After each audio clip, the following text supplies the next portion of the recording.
The real treasure were the friends we stole power-ups from along the way, on TurboWorks Episode 10.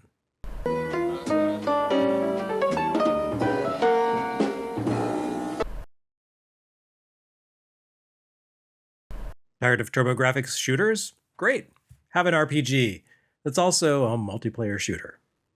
Look, I don't know what to tell you. For whatever reason, everyone looked at TurboGrafx hardware and thought, this would be a great place for a game about shooting stuff. At least the developer here comes by it honestly. You may have heard of them, a little studio that goes by the name Atlus. By the time Dungeon Explorer reached the US, Atlus had been around for about 3 years. And in a lot of ways, this seems like the culmination of everything the company had been working toward all that time. Atlus dealt in role-playing adjacent titles, shooter-adjacent titles, and interesting genre hybrids. And Dungeon Explorer plays a bit like a hybrid of Atlus's very first projects, Ginga Densho, a disk system vertical shooter, and Labyrinth, Maze of the Demon King, a top-down adventure based on the Jim Henson movie. Put these two together and you've pretty much got yourself Dungeon Explorer. And it fits right in with some of the other Atlus games we've seen, like Friday the 13th, the real-time survival horror RPG action platformer, and the Jaws project that they subcontracted to Westone, a straight-up shooter RPG hybrid. The company had already developed the first Megami Tensei at this point, but that series wasn't Shin yet, and it certainly wasn't 90% of the company's identity. So Dungeon Explorer fits right into their story arc. I mean, have you played Jack Brothers? Of course, the other way to look at this is that when you combine the Famicom games Labyrinth and Ginga Densho, you end up with Atari games Gauntlet, because that is very clearly the primal font of inspiration for this one. And I don't think that's a stretch of the imagination to say. I don't know how wide a release Gauntlet had in Japanese arcades, but I certainly know it had some reach there and fired up the imaginations of game developers. A few years ago, I had the good fortune to visit M2's office outside Tokyo, and I was surprised to see an actual 4-player Gauntlet cabinet displayed prominently at the entrance of the office. I kind of feel like Atlus and M2 were cut from similar cloth, so just going by gut feeling and vibes alone, an Atlus Gauntlet clone makes sense. It also makes for a compelling early TurboGrafx 16 release to help differentiate the system from the competition. You could play Gauntlet on NES at this point, and Gauntlet 2 would arrive in late 1990. But Tengen's NES adaptation of the original Gauntlet, while interesting, did not properly capture the true Gauntlet experience. It allowed 2 players to team up together, not 4, and while it attempted to compensate for that loss by adding in a sort of new objective-based quest and branching exits that turned the adventure into less of a linear fight through numbered stages and more of a Section Z-style labyrinth, it lacked the dizzying energy of the arcade original. Gauntlet 2 would come closer to the coin-op experience by adding support for the NES's new 4-player controller adapter, but it still attempted to bring home an experience that ran on a machine whose power greatly outclassed the NES's capabilities, and thus felt tragically anemic, even as a 4-person experience.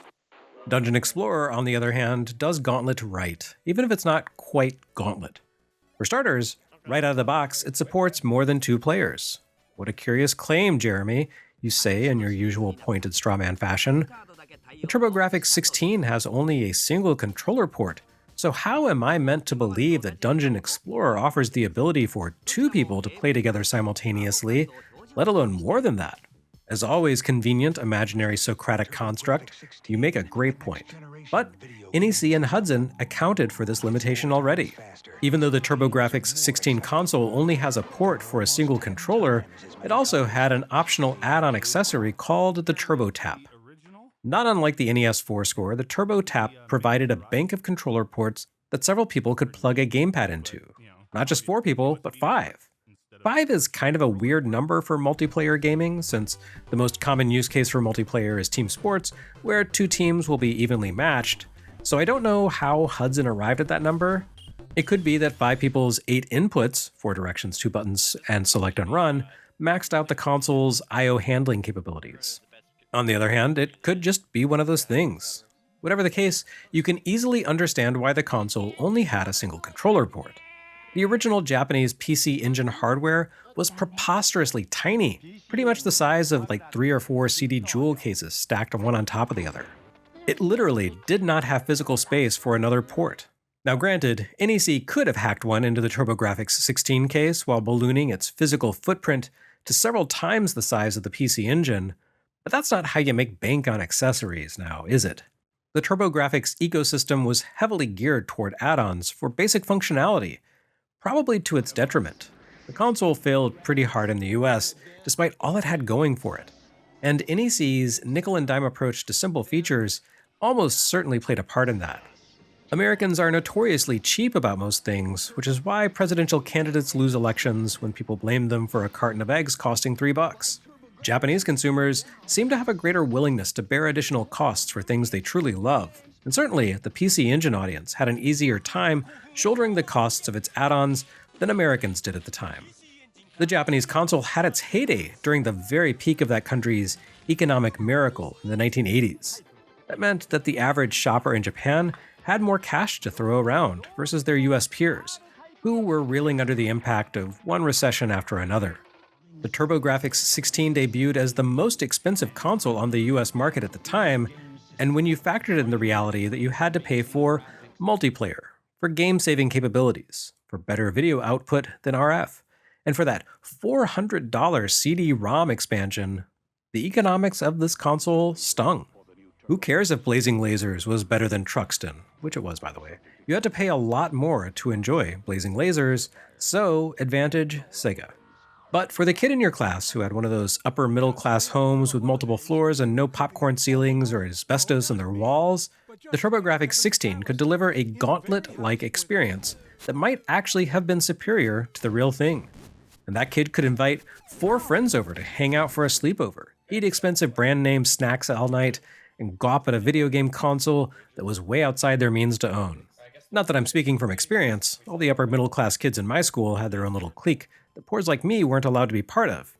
But in theory, I could have had my mind blown in the family room of a tacky new McMansion by Dungeon Explorer back in 1989. And as a Gauntlet fan, it absolutely would have been my jam. It practically feels like a Capcom NES conversion of the Atari game. Similar, but different, and totally restructured to work better in a home environment. Dungeon Explorer works around the basic gameplay loop of Gauntlet.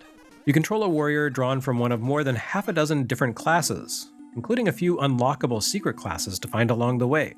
Potentially team up with friends to go it alone, and battle your way through dungeons packed with monsters and dotted with generators that barf out a new monster for each foe you destroy. Unlike in Gauntlet though, the dungeons you explore do not comprise the entirety of the game world, nor do you simply advance through them one by one, racing to the end in order to advance to the next floor, or if you're lucky, find a warp to jump you ahead a few stages. Dungeon Explorer takes the explorer part of its title as seriously as the dungeon part. The game has a structure that seems more akin to that of a traditional RPG, with the quest beginning in a town attached to a castle. The town contains a tavern where you generate your characters, and whose bartender will top up your health when you return, along with an admonition to moderate your drinking. The castle is largely empty outside of the king, who looks kind of ominous and evil, though that probably doesn't portend anything bad. The town has several exits leading to the outside world. In classic Castlevania 2 style, if you take the west exit, you will almost certainly die in an instant due to the wildly dangerous monsters out there. The less deadly exits lead to outdoor spaces where future quests and objectives await, and, more importantly, where you can find entrances to dungeons. The dungeons are not Gauntlet-style single floors that sprawl endlessly, but rather smaller, more carefully designed spaces, many of which offer multiple stairways up or down that allow you to branch out and venture through different paths. Dungeon Explorer has an overall linear sense of progression, but within that critical path you have a pretty decent amount of freedom to poke around and go in the wrong direction. Sometimes you'll find bonus power-ups that way. Sometimes you'll reach a dead end full of monsters that drain your resources and jeopardize your ability to complete the quest. Dungeon Explorer walks an interesting line between home console and coin-op design.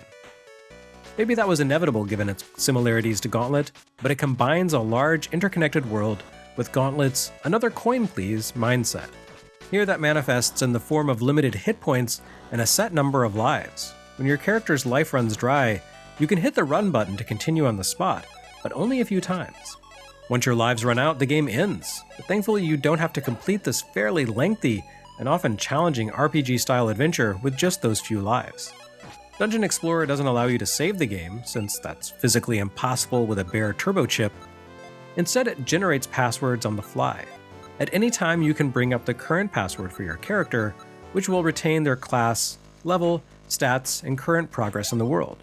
When you die, you can continue by inputting the latest password. This gives you a chance to jump back into the action with your lives restored, though you do have to retrace some ground, and that makes the quest more or less manageable. Especially if you run solo, something the game really wasn't tuned for. Each of the character classes has its own stats, such as attack power, hit points, agility, and intelligence. If you play solo, you're pretty much railroaded into using the fighter class, which has remarkably high default stats in every category, even pretty decent intelligence. Any other class will find itself almost instantly shredded in solo play, or at the very least, unable to overcome certain challenges. The main benefit to the fighter is that its basic attack can take out a lot of early enemies in a single hit, where less physically inclined classes have to land 2 hits to destroy those monsters. When you're a single character being crowded by enemies who soak up multiple shots, your survivability sinks pretty quickly, and you can forget about taking out the first boss, who absorbs a ton of damage while firing deadly projectiles along the same trajectories as you.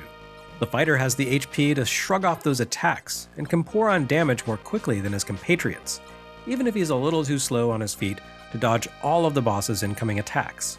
And in keeping with the classic 8-bit RPGs that inspired it, surviving that opening leg of the journey when your character lacks much durability is probably the hardest part of the game, something that the multiplayer component is meant to mitigate. Which isn't to say that it would be impossible to play solo with a class besides fighter, just a lot harder. Well, maybe the Bard class would be impossible. Not only does the Bard have the worst stats of any class, being both frail and weak, his magic has almost zero utility in combat. Every character has access to both white and black magic, with one unique spell of each type assigned to each class. Spells are limited based on the number of black and white potions you pick up in battle, but enemies drop those pretty regularly. Naturally, the mage-adjacent classes, like Bishop and Witch, have far more powerful spells at their command than the Fighter or Thief. The Bishop can fully heal himself with his white spell, and the Witch can clear the screen with her black magic. The Bard, his white magic returns you to the inn at the beginning of the game, which can be handy if the party is running on fumes, while his black magic changes the background music.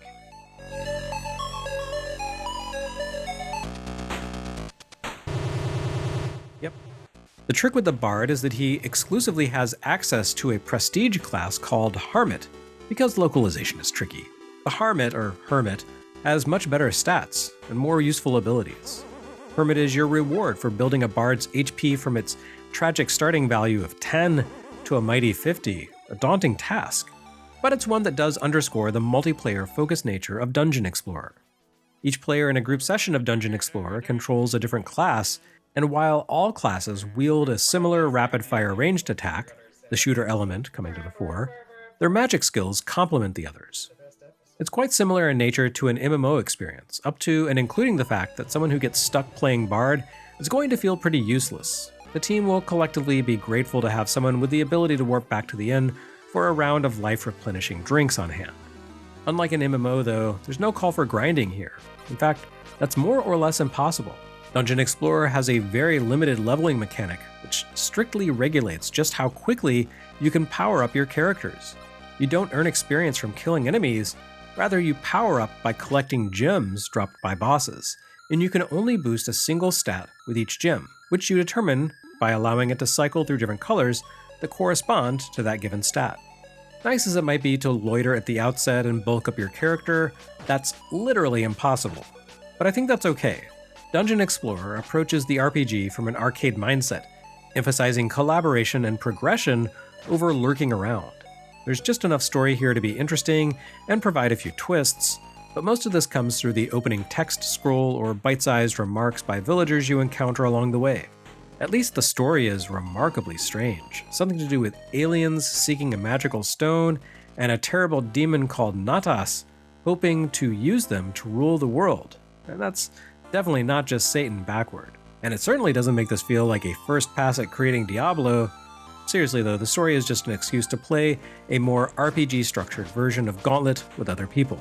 I get the impression that Dungeon Explorer, like East Book 1 and 2, had a massive impact on the handful of people who actually owned a turbo console back in the day, and I can see why. Even with official ports of Gauntlet out there in the world, nothing else on consoles really played like Dungeon Explorer in 1989.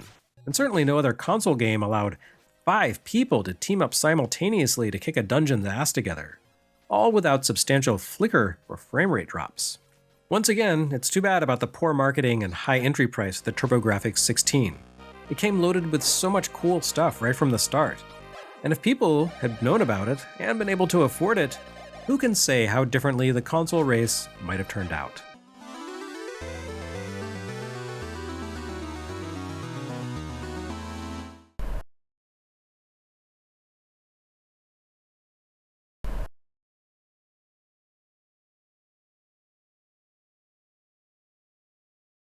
Next time on TurboWorks, I've delayed long enough, but there was no avoiding it. It's time for some sports games.